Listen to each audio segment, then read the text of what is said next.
தனிப்பட்ட உடை போன்றதமா,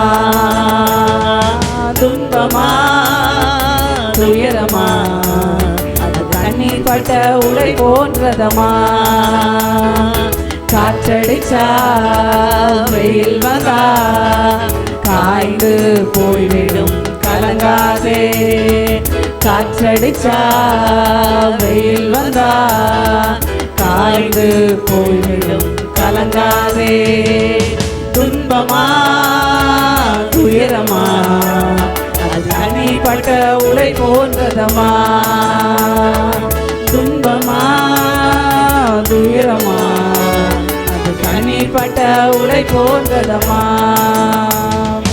இயேசுதான் நீதியின் கதிரவன், உனக்காக உதயமான உலகத்திலே. இயேசுதான் நீதியின் கதிரவன், உனக்காக உதயமான உலகத்திலே.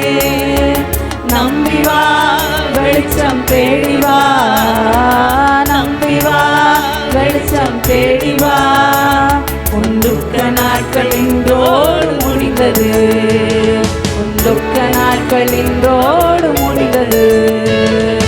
துன்பமா துயரமா, அது தண்ணீர் பட்ட உடை போன்றதமா. துன்பமா துயரமா, அது தண்ணீர் பட்ட உடை போன்றதமா. காற்றடிச்சா வெயில் வந்தா காய்ந்து போய்விடும் கலங்காதே. காற்றடிச்சா வெயில் வந்தா காய்ந்து போய்விடும் கலங்காதே. துயரமா, தண்ணீர் பட்ட உடை போன்றதமா. துன்பமா துயரமா, அது தண்ணீர் பட்ட உடை போன்றதமா.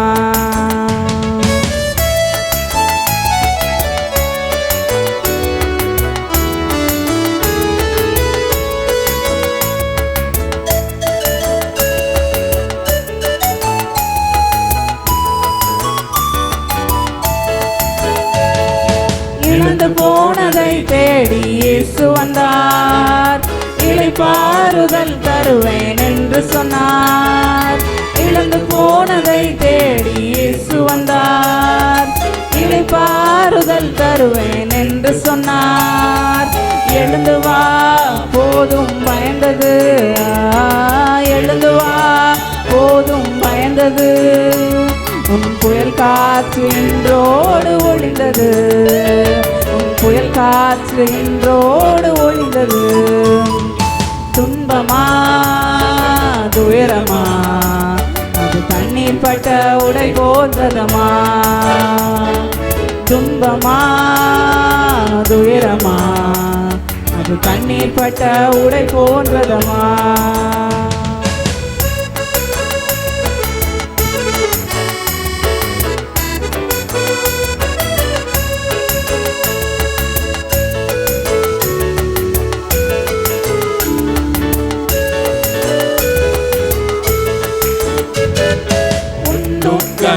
இயேசு சுமந்து கொண்டார், உன் பிணிகள் எல்லாம் ஏற்றுக்கொண்டார். உன் துக்கங்கள் இயேசு சுமந்து கொண்டார், உன் பிணிகள் எல்லாம் ஏற்றுக்கொண்டார். நீ சுமக்க இனி தேவையில்லை, நீ சுமக்க இனி தேவையில்லை. உன் சுகவாழ்வு இந்நாளில் துளித்தது, உன் சுகவாழ்வு இந்நாளில் துளித்தது. துன்பமா துயரமா, அது தண்ணீர் பட்ட உடை போன்றதமா. துன்பமா துயரமா, அது தண்ணீர் பட்ட உடை போன்றதமா.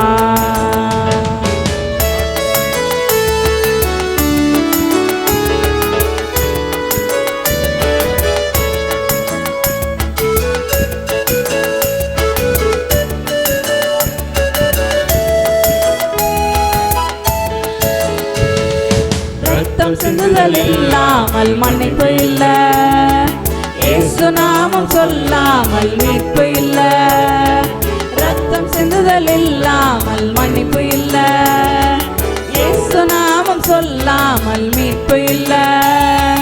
கூப்பிடு இயேசு இயேசு என்று, கூப்பிடு இயேசு இயேசு என்று, உன் குறைவெல்லாம் நிறைவாக்கி நடத்திடுவார், உன் குறைவெல்லாம் நிறைவாக்கி நடத்திடுவார்.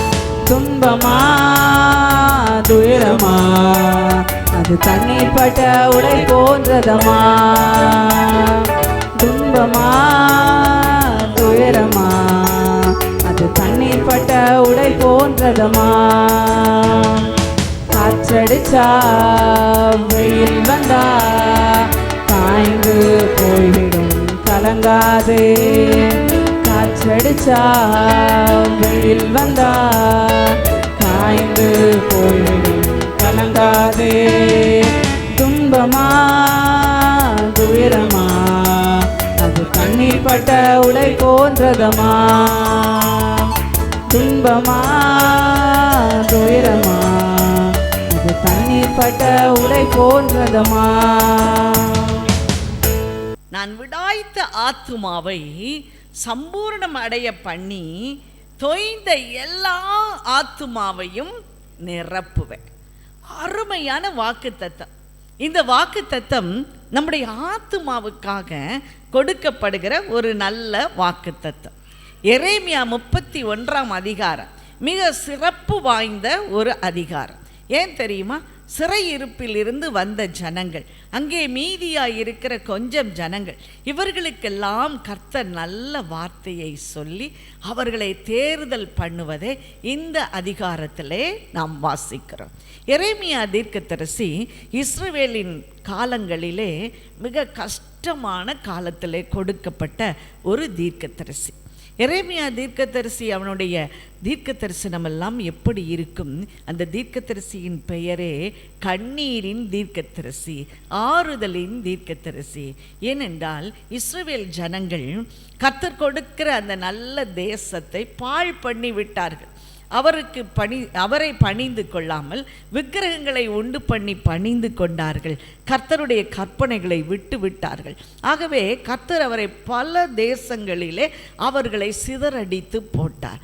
இப்பொழுது ஜனங்களை திரும்பவுமாக ஆபிரகாமின் உடன்படிக்கை நினைத்து அவர் கொண்டு வருகிறார். அங்கே எளிய ஜனங்கள் அந்த பட்டணத்திலே மீதியாக இருக்கிறார்கள். ஆகவே ஆண்டவர் அவர்களுக்கு ஒரு நல்ல வாக்கு தத்தத்தை கொடுக்கிறார். எல்லா தேசத்திலிருந்து அடிமையாக பல கஷ்டங்களை அனுபவித்து இருக்கிற அவர்களை பார்த்து ஆண்டவர் சொல்லுகிறார், நான் விடாய்த்து ஆத்துமாவை சம்பூர்ணம் அடைய பண்ணி தொய்ந்த எல்லா ஆத்துமாவையும் நிரப்புவேன் என்று சொல்லுகிறார்.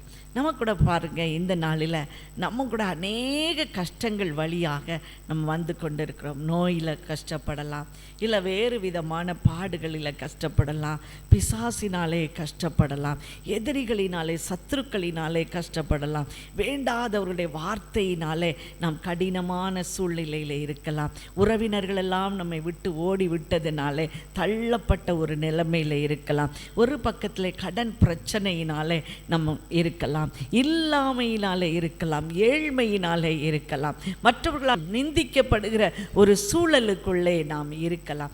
அப்படியெல்லாம் நாம் இருக்கும் போது நம்முடைய ஆத்துமா, நம்முடைய மனது எப்படி இருக்கும் பாருங்கள். எங்கேயாவது ஓடி போயிடலாம், எங்கேயாவது போய் விழுந்து செத்துடலாம், இப்படி நினைத்து கொண்டிருக்கிற அநேகர் இருக்கிறோம் அல்லவா? ஒவ்வொருவருடைய பாடும் வித்தியாசமானது. ஒருவேளை நானும் அதற்கு விதிவிலக்காக இருக்கவே முடியாது. ஆண்டவரே, எவ்வளவாய் உமக்காக நாங்கள் வேலை செய்தோம், இன்னைக்கு நாங்கள் வெளியில் சொல்ல முடியாத பாரத்தில் தவித்து கொண்டிருக்கிறோமே, இப்படி நான் அடிக்கடி நினைப்பேன். ஐயோ, என் லைஃப்பில் எவ்வளவு கஷ்டம் ஆண்டவரே, நான் சந்தோஷமாய் உமக்கு பணி செய்ய வந்தேன், ஆனால் பாருங்க எல்லாரும் வெட்கப்படுத்துகிற ஒரு சூழ்நிலைக்குள்ளே நான் தள்ளப்பட்டு இருக்கிறேனே என்று சொல்லி நான் நினைக்கலாம். அதே போல் நான் நினைப்பேன், ஆண்டவரே உம்மை தவிர எனக்கு வேறு வழி இல்லை என்று சொல்லி நான் ஜெபிக்கலாம். ஆனால் கொஞ்ச நேரம் கழித்து பாருங்க, என் விசுவாசம் எல்லாம் இந்த சூழல்களிலே கரைந்து போய்விடும். மீண்டுமாய் நான் எங்கே விழுந்தனோ அதே இடத்திற்கு திரும்ப வந்து விடுவேன். ஆண்டவரை, என்னை கைவிட்டு விட்டீரோ, என்னை மறந்து போய் விட்டீரோ, இன்றோடு நான் இந்த ஊழியத்தையே விட்டுட்டு போகிறேன் அப்படிங்கிற சூழ்நிலைக்குள்ளெல்லாம் நான் அடிக்கடி நான் வந்திருக்கிறேன். அது மாத்திரமல்ல, நம்முடைய விசுவாசிகள் இவர்களுக்கு வருகிற வேதனைகளை பார்த்து அது ஒரு பக்கம் என்னுடைய மனதை மிகவும் கஷ்டப்படுத்தி இருக்கிறதை நான் பார்த்திருக்கிறேன். அப்பொழுதெல்லாம் பாருங்கள், என் சரீரம் ஒருவேளை மற்றவர்களுக்கு முன்பதாக அது சந்தோஷமாய் இருப்பது போல என்னுடைய வாய் நகைப்பினால் நிறைந்திருக்கும். ஆனால் என் உள்ளமோ அது தவியாய் தவித்து கொண்டிருக்கும். என் ஆத்துமாவோ அது படபடக்கிற ஒரு பறவையை போல அது பறந்து கொண்டிருக்கும். இந்த சூழ்நிலைக்குள்ளே நீங்கள் எல்லாரும் கடந்து வந்திருப்பீர்கள். இதுதான் பாருங்கள், ஆண்டவர் சொல்லுகிறார், உன் ஆத்துமாவை நான் சம்பூரணம் அடைய பண்ணுவேன், உன் ஆத்துமாவை நான் திருப்தியாக்குவேன், உன் ஆத்துமாவை நான் நிரப்புவேன் என்று சொல்லி நமக்கு ஒரு வாக்கை கொடுப்பதை நாம் பார்க்க முடியும். பிரியமானவர்களே, இது சரீரத்திற்கானது அல்ல. ஆத்துமா சோர்ந்து போகும்போது சரீரம் முற்றிலுமாக பலம் இழந்து போகும். கையை கூட தூக்க முடியாது. நீங்கள் பார்த்துருக்கீங்களா? நமக்கு வர்ற கஷ்டத்தில் பார்க்கும்போது கை காலை கூட தூக்க முடியாது. அப்படியே சோர்ந்து போய் உட்கார்ந்துருவோம். யாராவது நமக்கு கொஞ்சம் ஏதாவது கொடுத்தா தேவலையா அப்படிங்கிற ஒரு சூழ்நிலைக்குள்ளே போயிடுவோம். சாப்பிடாட்டாலும் பரவாயில்ல அப்படின்னு சொல்லி அதிலே நம்ம மூழ்கி விடுகிற நேரமெல்லாம் இருந்திருக்கும். பாருங்கள், ஒரு சமயம் ஒரு குடும்பத்தார் ஜெபிக்கும்படியாக வந்தார்கள். அவர்கள் எப்படி கொண்டு வரப்பட்டார்கள்? கஷ்டத்தோடு அவர்களை அழைத்து வந்துட்டான். வாங்க, ஒரு தரம் வந்து பாருங்க, ஒரு தரம் வந்து பாருங்க அப்படின்னு சொல்லி அவர்கள் அழைத்து வரப்பட்டிருந்தார். அவங்க வரும்போது அவங்களுக்கு அவ்வளோ பெரிய இன்ட்ரெஸ்ட்லாம் இல்லை. அப்போ அவங்க சொன்னாங்க, இவங்களுக்காக ரொம்ப ஜெபம் பண்ணணும், நான் கஷ்டப்பட்டு கூட்டிகிட்டு வந்திருக்கேன். அப்போ என்னென்னு கேட்கும்போது பாருங்கள், அவர்கள் ஒரு நல்ல வசதியான குடும்பம், நல்ல ஜெபிக்கிற குடும்பம். அவர்களுக்கு 2 பிள்ளைகள், அதில் பெண் பிள்ளையை எம்மி படித்து நல்ல வேலையிலே அமர்த்தி இருந்தார்கள். அப்போ பாருங்கள், அந்த பிள்ளை எதிர் வீட்டு பையன், அவன் ஒரு பாலிடெக்னிக் படித்த பையன். அந்த பையனோடு அவள் அன்பு செலுத்தி அங்கே அவனோடு போக வேண்டும் என்று எல்லா தீர்மானங்களையும் அவள் செய்து விட்டாள். ஆனால் இவர்களுக்கு தெரியவே தெரியாது. வெளியில் எல்லாரும் பரவலாக பேச ஆரம்பிக்கிறாங்க, சபையில் பேச ஆரம்பிக்கிறாங்க. அப்போ தான் இவங்களுக்கு தெரியுது, என்னதோ நம்ம பிள்ளையை பற்றி பேசுகிறாங்களே. இதை கேள்விப்பட்டதும் அவங்க சுக்கு நூறாக உடஞ்சி போயிட்டாங்க. நல்ல வசதி உள்ளவங்க, எல்லாம் என் மகளுக்காக நான் அவ்வளவு செய்து வைத்திருக்கிறேன், ஆனால் இவ்வளோ பாருங்கள் இப்படி ஒரு காரியத்தை செய்திருக்கிறார். கொஞ்ச நாள் பாருங்கள், அந்த பிள்ளையோடு பேசாமல் இருந்தாங்க. அவள் வெளியூரில் அவள் வேலை பார்த்து கொண்டிருந்தாள். அவர்கள் கேட்குற பொழுதெல்லாம் அவள் சொல்லுவாள், நல்ல மாப்பிள்ளை பார்த்து விடுங்கள் என்று சொல்லிவிடும். ஆனால் ஆண்டவர் ஜெபத்தில் சொன்னார், நிச்சயமாக அந்த மகள் அவனைத்தான் திருமணம் செய்து கொள்ளுவாள். நான் சொன்னேன், சரி உங்களை நீங்கள் மனசை மாற்றிக்கோங்க, சரி பரவாயில்ல நம்ம பிள்ளை தானே அப்படின்னு சொல்லி மனசை மாற்றிக்கோங்க அப்படின்லாம் நான் சொல்லி பார்த்தேன். ஆனால் அவங்க சொன்னாங்க, இல்லவே இல்லை, எங்கள் மக அப்படி செய்யவே மாட்டா, இன்னும் கொஞ்சம் நம்பிக்கை இருக்குது சிஸ்டர், ஜெபம் பண்ணுங்க. ஒரையாமல் எங்ககிட்ட ஜெபம் பண்ண சொல்லுவாங்க. நம்பிக்கை இருக்குது, நம்பிக்கை இருக்குது. ஒரு நாள் அந்த பெண்ணையும் அழைத்து வந்தாங்க. அந்த பிள்ளையோடு நான் பேசினேன். அப்போ அவள் சொன்னா, நான் அம்மா அப்பா சம்மதம் இல்லாமல் எதையுமே செய்ய மாட்டேன், எவ்வளவு வருஷம் ஆனாலும் சரி தான், அம்மா அப்பாவோட சம்மதத்துக்காக நான் காத்திருப்பேன். நாட்கள் உருண்டு போய்கொண்டே இருந்தது, நாட்கள் கடந்து போய்கொண்டே இருந்தது. ஒரு நாள் வந்தது, ஆண்டவர் சொன்னார், இன்றைக்கு அவள் அந்த வீட்டை விட்டு வெளியேறி விடுவாள், அந்த பெற்றோரிடத்திலே சொல்லிவிடு, அவர்களை தேற்றிக்கொள்ள சொல்லு என்று சொல்லி. இப்பொழுது நான் அவர்களிடத்தில் சொன்னேன், நீங்கள் இப்படி ஒரு சம்பவம் நடந்தால் நீங்கள் மனதை தேற்றிக்கொள்ளுங்கள். அந்த அம்மா சொன்னாங்க, மறுநாள் ஏன் அன்னைக்கே நான் தற்கொலை செய்து கொள்வேன், அவ்வளவுதான். இப்போ நான் சொன்னேன், இவங்களுடைய ஜெபம் எங்கே, நீங்கள் பரலோகத்துக்கு போக வேண்டாமா? அவங்க சொன்னாங்க, இந்த அவமானத்துக்கு பிறகு நாங்கள் உயிரோடு இருந்து லாபம் என்ன அப்படின்னு சொன்னாங்க. சரின்னு அப்படி நாங்கள் எவ்வளவோ சொல்லி பார்த்த உடனே பாருங்கள், நாங்கள் அதுக்கு பின்பதாக நாங்களும் அவங்களை அழைத்து வந்த சகோதரியை நல்லா ஃபாஸ்ட் பண்ணி ஜெபம் பண்ணுவோம், அவங்களையும் ஃபாஸ்ட் பண்ணி ஜெபம் பண்ணவா. இப்போ கர்த்தர் எதை செய்கிறாரோ அதை செய்யட்டும் என்று சொல்லி நாங்கள் ஜெபிக்க ஆரம்பித்தோம். ஒரு நாள் கர்த்தர் சொன்ன மாதிரியே நடந்து விட்டது, கர்த்தர் சொன்ன மாதிரியே நடந்து விட்டது. ஆனால் அந்த பெண் என்ன பண்ணா தெரியுமா, ஒரு பிட்டு நகை கூட எடுத்துகிட்டு போகலை, ஒரு பிட்டு நகை கூட, ஒரு பணம் கூட எடுத்துகிட்டு போகலை. அவள் அப்படியே என்ன செய்தா, அவளுடைய கை சம்பாத்தியத்தோடு கூட அவள் சென்று விட்டாள். இந்த அம்மாவுக்கு நான் நினச்சேன், ஐயோ திரும்ப எப்படி போய் அவங்கள ஃபேஸ் பண்ணுவது, அவங்களுடைய முகத்தில் எப்படி முழிக்க முடியும், அவங்க இன்றைக்கி எவ்வளவு கஷ்டப்பட்டு கொண்டு இருப்பாங்க அப்படின்னு சொல்லி நான் ரொம்ப வெட்கத்தோடு தான் அவங்கள சந்திக்கும் பொழுது அவங்க சொன்ன ஒரு காரியம் அப்படி என்னை புரட்டி போட்டது. அவங்க சொன்னாங்க, நல்ல வேளை முதல்ல இருந்தே சொல்லி எங்கள் மைண்டை மேக்கப் பண்ணிட்டீங்க. நாங்கள் ஆண்டவர் எங்களுக்கு சொன்னதுனால நாங்கள் மைண்டை மேக்கப் பண்ணிட்டோம். நான் அடிக்கடி சொல்லுவேன், இது ஒரு பெரிய விஷயமே இல்லை, உங்களை மாற்றிக்கொள்ளுங்கள், இது ஒரு பெரிய விஷயமே இல்லை. கர்த்தர் உங்களுக்கு நல்ல ஈவுகளை கொடுப்பார், ஒரு நல்ல மருமகளை கொண்டு வருவார், உங்கள் மகளைப் போல நேசிக்கிற ஒரு நல்ல மருமகளை கர்த்தர் கொண்டு வருவார் என்றெல்லாம் சொன்னேன். சொல்லிவிட்டு ஒன்று சொன்னேன், எல்லாம் செய்த பிள்ளை, அவளுக்கு எவ்வளவு நேரம் ஆகியிருக்கும் உங்கள் நகையெல்லாம் தூக்கிக்கிட்டு போகிறதுக்கு. அவங்கள எவ்வளவு கனப்படுத்தி இருந்தால் அந்த நகையெல்லாம் அவள் வச்சுட்டு போயிருப்பாள்.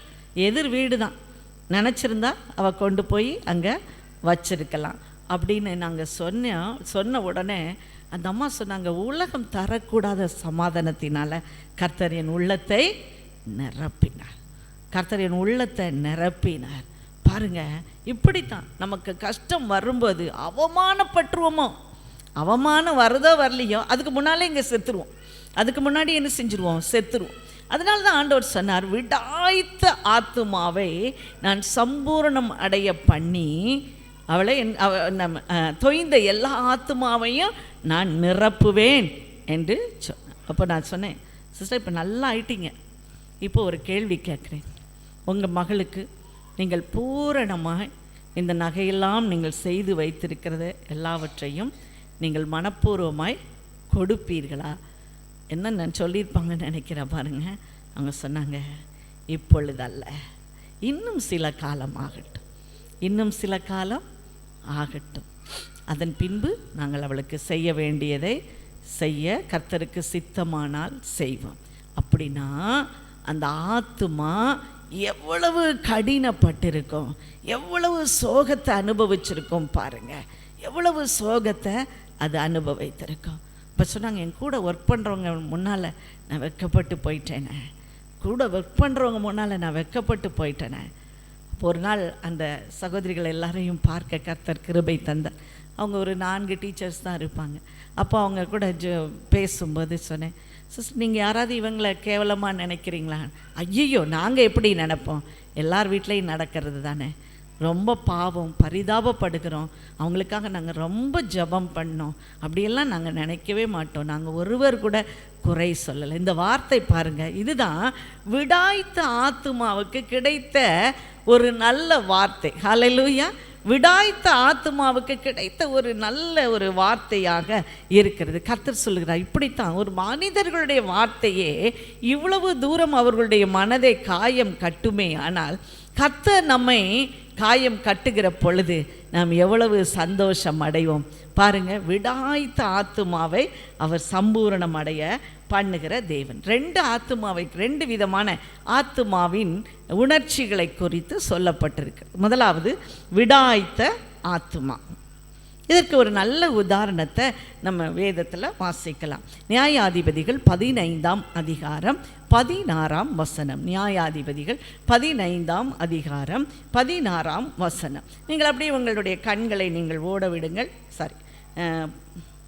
18ஆம் வசனத்திலிருந்து நம்ம பார்க்கிறோம். விடாய்த்து போகிறது என்று சொன்னால் தண்ணீர் தாவத்தினாலே கரைந்து போவதை தான் நம்ம விடாய்த்து போகிறது என்று சொல்லுவோம். அல்லது ஒரு அப்ப குறைச்சி ஒரு பசியோடு இருக்கும்போது நம்முடைய ஆத்மா விடாய்த்து போகுமா. இது சாதாரண ஒரு சரீர பசியோ சரீர தாகத்தை அல்ல, இது காண முடியாத ஒரு தாகத்தை கொடுக்கிறது. இங்கே பாருங்க, இந்த சிம்சோன் என்பவனை குறித்து நம்ம பார்க்கிறோம். சிம்சோன் 15ஆம் அதிகாரம் 18ஆம் வசனம். அவன் பெலிஸ்தியரை முறியடிக்கிறான். எப்படி? ஒரு பச்சை கழுதையினுடைய தாடை எலும்பு, செத்து போன ஒரு கழுதையினுடைய தாடை எலும்பு, பச்சை தாடை எலும்பை எடுத்து 1000 பேரை அடித்து விட்டு அவன் அழித்து விட்டு வருகிறான். அப்போ பாருங்க, அவனுடைய நாவெல்லாம் தண்ணீர் தாகத்தினாலே வறண்டு போயிருக்கு. வாசிக்கலாமா? 18-19. நான் தாகத்தினால இந்த விருத்த சேதனம் இல்லாதவர்கள் கைகளில் நான் விழுந்து சாக வேண்டுமா? ஐயோ, என் நாவு தாகத்தினாலே வறண்டு போகிறதே.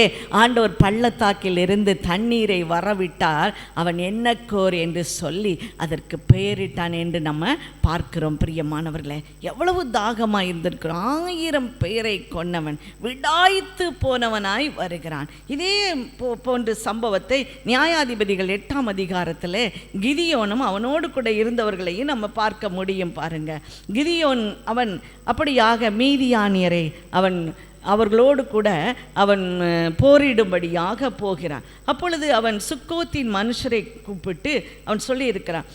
நியாயாதிபதிகள் 8:5 சொல்லுகிறது, என்னோடு இருக்கிற ஜனத்திற்கு சில அப்பங்களை கொடுங்கள், அவர்கள் விடாய்த்திருக்கிறார்கள், நான் போய் அவர்கள் ராஜாவை பின்தொடருவேன். கொஞ்சம் பேர் சண்டை போட முடியாமல் அவர்கள் பசியோடு தாகத்தோடு இருக்காங்க, அவங்களுக்கு கொஞ்சம் அப்பத்தை கொடுங்கள். இன்றைக்கு ஆண்டவர் அதைத்தான் நமக்கு செய்கிறார். என்ன அப்பத்தை கொடுக்கிறார்? தன்னுடைய சரீரத்தையே நமக்கு பிட்டு கொடுக்கிறார். ஏன் தெரியுமா? விடாய்த்து போன இந்த ஆத்துமாவை அவர் திடப்படுத்துகிறார். அப்பத்தை கொடுத்து நம்மை திடப்படுத்துகிறார். பிரியமானவர்களே, சங்கீதம் 63:1 சொல்லுகிறது, தேவனே, நீர் என்னுடைய தேவன், அதிகாலையிலே உம்மை தேடுவேன். எப்படி தேடுவேன்? வறண்டதும் விடாய்த்ததுமான தண்ணீரற்ற நிலத்திலே என் ஆத்துமாவும் மேல் தாகமாயிருக்கிறது. விடாய்த்து போன நிலம் எப்படி இருக்கும்? தண்ணீரை ஊற்ற ஊற்ற அது வாயை திறந்து அந்த நிலம் முழுசும் தண்ணீரை வாங்கி கொள்ளும். இப்படித்தான் நான் விடாய்த்து போயிருக்கிறேன். என் ஆத்துமா எவ்வளவு ஆறுதல் படுத்தினாலும், இன்னும் ஆறுதல் என்று சொல்லி ஊற்றிக்கொண்டே இருந்தாலும் அதால் அடங்க முடியாது. அந்த தாகம் பெரியதாக இருக்கும் என்று சொல்லலாம். இப்படித்தான் அந்த ஜனங்கள், இஸ்ரவேல் ஜனங்கள் செய்திருப்பார்கள். ஐயோ ஆண்டவரே, நாங்கள் நல்ல தேசத்தை விட்டு பாழ்பட்டு வந்திருக்கிறோமே என்று சொல்லி இருக்கிறார்கள். ஆகவே ஆண்டவர் சொன்னார், விடாய்த்த ஆத்துமாவை நான் சம்பூரணமடைய பண்ணுவேன். இன்னும் பாருங்க, ஏசாயா 44:3 சொல்லுகிறது. ஏசாயா 44:3 சொல்லுகிறது, தாகமுள்ளவன் மேல் தண்ணீரையும் வறண்ட நிலத்தின் மேல் ஆறுகளையும் ஊற்றுவேன். சாதாரணமாக இல்லை, தாகமுள்ளவன் மேல் தண்ணீர், அப்புறம் ஆறையே ஊற்றிடுவார். அது என்ன தாகம்? அதுதான் ஆத்தும தாகம். ஆகவே தான் இயேசு சிலுவையில் இருந்த பொழுது, இதோ நான் தாகமாயிருக்கிறேன். அது என்ன தாகம்? ஆத்துமாக்கள் மேலே இருந்த தாகம். விடாய்த்து போன ஆத்துமாக்களை அவர்கள் சம்பூர்ணம் அடைய பண்ணும்படியாக அவர்களை என்னிடத்தில் கொண்டு வாருங்கள் என்று சொல்லுகிற அந்த தாகம், விடாய்த்து போன ஆத்துமா. நம்ம எங்கே போனாலும் இந்த ஆத்துமா அங்கே என்ன செய்ய முடியும்? வாழ முடியாது. இயேசுவிடத்தில் மாத்திரமே அந்த அப்பமும் திராட்சை ரசமும் இருக்கிறது. அவருடைய சொந்த இரத்தத்தை, அவருடைய சரீரத்தை நமக்கு பருகும்படி கொடுத்தார். விடாய்த்து போன ஆத்துமா அதனாலேயே திருப்தியாகும். ஆகவே தான் கர்த்தர் சொல்கிறார், இந்த ஆத்துமாவுக்கு வேற லெவலே கிடையாது, வேற எந்த ரெமடியுமே கிடையாது. அங்கே ஆண்டவர் ஆகிய இயேசு கிறிஸ்து, அவருடைய சரீரம், அவருடைய புதிய உடன்படிக்கையினால் ஆகிய இரத்தமே அந்த விடாய்த்த ஆத்துமாவை சம்பூர்ணம் அடைய பண்ணும். இரண்டாவதாக அந்த வசனத்திலே நம்ம பார்க்கிறோம், எரேமியா 31:25, தொய்ந்து போன எல்லா ஆத்துமாக்களையும் நிரப்பு. விடாய்த்த ஆத்துமாவை போல இன்னொரு ஆத்துமாவின் உணர்ச்சி இருக்கிறது. அங்கே எப்படி இருக்கிறது? தொய்ந்து போன ஆத்துமா. தொய்ந்து போனது, பலனெல்லாம் இழந்து போயிட்டு, பலனெல்லாம் இழந்து தொய்ந்து போய் அது நைந்து போய் கிடக்கு, நஞ்சு போய் இருக்கு, அப்படி சொல்லலாம். நைந்து போய் இருக்கிற அந்த ஆத்துமாவை நான் நிரப்புவேன் என்று சொல்லுகிறார்.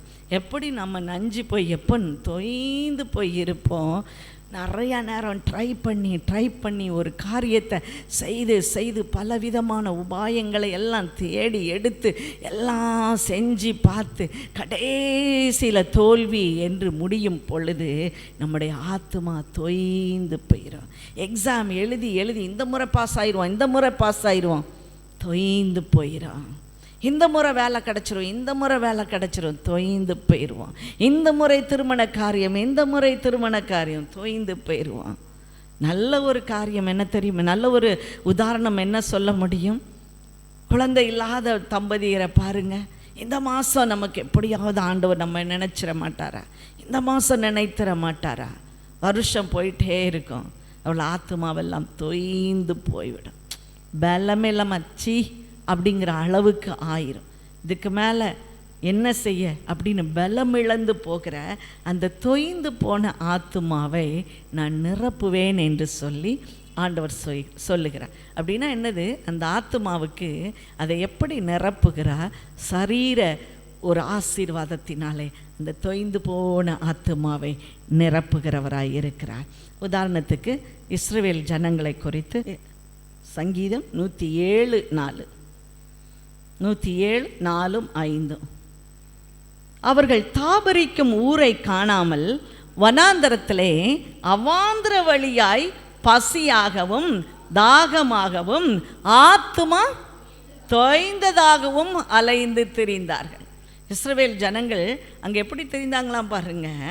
பசியாக, சரீர பசி, தாகம், இன்னொரு பக்கம் ஆத்துமா தொய்ந்து போயிட்டு. வாட் நெக்ஸ்ட் தெரியல, அடுத்து என்ன சம்பவிக்கும் தெரியல, என் பிள்ளைகள் எப்படி இருப்பாங்க தெரியல. தொய்ந்து போனவர்களாய் என்னெல்லாமோ செஞ்சு பார்க்குறாங்க. தொய்ந்து போய் என்னெல்லாம் ஆண்டவர் கொடுத்தார், எல்லாவற்றையும் விட்டு விட்டோமே என்று சொல்லி கூட அவங்க நினச்சிருப்பாங்க இல்லையா? எல்லாவற்றையும் விட்டு அவங்க அலைந்து திரிந்து கொண்டு போய் இருக்கிறார்கள். யோனா கூட இப்படி சொல்லுவான், என் ஆத்துமா என்னில் தொய்ந்து போகலையே, நான் கர்த்தரை நினைத்தேன். நான் என் ஆத்துமா தொய்ந்து போகையில் நான் கர்த்தரை நினைத்தேன் என்று சொல்லுகிறான். ஓகே, இதெல்லாம் இருக்கட்டும். நம்ம ஆத்துமா விடாய்த்து போனதாக இருக்கிறது, நம்முடைய ஆத்துமா தொய்ந்ததாக இருக்கிறது. ஆண்டவர் அப்படியே பார்த்துட்டு கடந்து போகிறவரா? அப்படியே பார்த்துட்டு இப்போ நம்ம பிள்ளை இப்படிலாம் கஷ்டப்பட்டுக்கிட்டு இருந்தது, ஒரு பிள்ளை ஃபெயில் ஆகிட்டு என்ன செய்யாது, கஷ்டப்பட்டு அழுது துன்பப்பட்டுட்டு கிடக்கு. அப்போ என்ன செய்வாங்க பெற்றோர்? சரி போனால் போகட்டும், அடுத்த முறை பார்த்துக்கலாம். எத்தனை முறை நான் என்ன பரவாயில்ல இன்னொரு தடவை ட்ரை பண்ணுவோம் சொல்லுவாங்க இல்லையா? யார்? பெற்றோர் இருக்கிற பிள்ளைகளுக்கு அப்படி ஒரு ஆறுதல் கிடைக்கும். பெற்றோர்கள் நல்ல ஸ்திதியில் இருக்கிறவர்களுக்கு ஆறுதல் கிடைக்கும். ஒரு வழியே இல்லாத பிள்ளைகளுக்கு யார் ஆறுதல் சொல்ல முடியும்? அப்பொழுது தான் ஆண்டவர் சொல்லுகிறார், விடாய்த்த ஆத்துமாவை நான் சம்பூரணம் அடைய பண்ணி தொய்ந்து போன ஆத்துமாவை நிரப்புவேன் என்று சொல்லுகிறார். பாருங்க, அப்படியே கடந்து போகிற தேவன் அல்ல. மத்தேயு எழுதின சுவிசேஷம் 9ஆம் அதிகாரம் 36ஆம் வசனம். மத்தேயு 9:36. அவர் திரளான ஜனங்களை கண்டபோது அவர்கள் மேய்ப்பன் இல்லாத ஆடுகளைப் போல தொய்ந்து போனவர்களும் சிதறடிக்கப்பட்டவர்களுமாய் இருந்தபடியினால் அவர்கள் மேல் மனது உருகினார். இப்படிப்பட்ட ஆத்துமாவை கண்டுவிட்டு அவர் போகிற தேவன் அல்ல. அவர் ஒவ்வொரு ஆத்துமாவுக்காக கவலைப்படுகிற தேவன், ஒருவரையும் வெறுமனே அனுப்புகிற தேவன் இல்லவே இல்லை. அவர் தொய்ந்து போனவர்களாய் மேய்ப்பன் இல்லாத ஆடுகளைப் போல சிதறடிக்கப்பட்டவர்களாய் இருக்கிறவர்கள் மேல் அவர் மனது உருகினார் என்று சொல்லி பார்க்கிறோம்.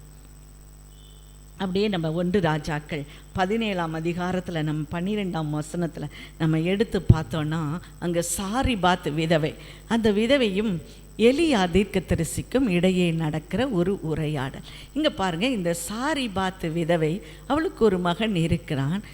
பஞ்ச காலம், அவர்களுடைய கலசத்தில் கொஞ்சம் மாவும் கொஞ்சம் எண்ணெயும் தான், பானையில் கொஞ்சம் மாவும் கலசத்தில் கொஞ்சம் எண்ணெயும் மாத்திரம் இருக்கிறது. அவள் விறகு பொறுக்க வருகிறாள்.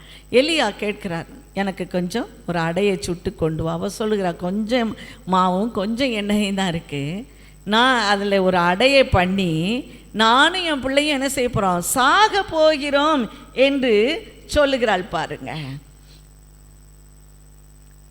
1 ராஜாக்கள் 17:12 சொல்லுகிறது, இதோ நானும் என் குமாரனும் சாப்பிட்டு செத்து போக அதை எனக்கும் அவனுக்கும் ஆயத்தப்படுத்துகிறதற்கு 2 விறகு பொறுக்கும்படியாக சாகிற நிலைமைக்கு வந்தாச்சு. சாகிற நிலைமை. ஆண்டவர் விட்டுட்டு போனாரா? அந்த சாரிபாத் விதவையிட்ட தான் அந்த எலியா தீர்க்கதரிசியை அனுப்புவார். அங்கே எத்தனையோ விதவைகள் இருக்கிறாங்க, ஆனால் யாரும் இந்த சாகிற நிலைமைக்கு வரல. இவ சொல்லுகிற, எனக்கு ஒரு குமாரன் இருக்கிறான், அந்த குமாரனும் நானும் என்ன செய்ய, அவன் விதவை, அவளுக்கு கணவன் இல்லை, ஒரே பிள்ளை, அதுதான் அவளுக்கு ஒரு ஊன்றுகோல். இப்போ நான் என்ன செய்ய போகிறேன், ஒரு அடையை சுட்டு நானும் அவனும் சாப்பிட்டு செத்து போவதற்கு 2 விறகு பிறக்க வருகிறேன், அதை பொறுக்கும்படியாக வருகிறேன்.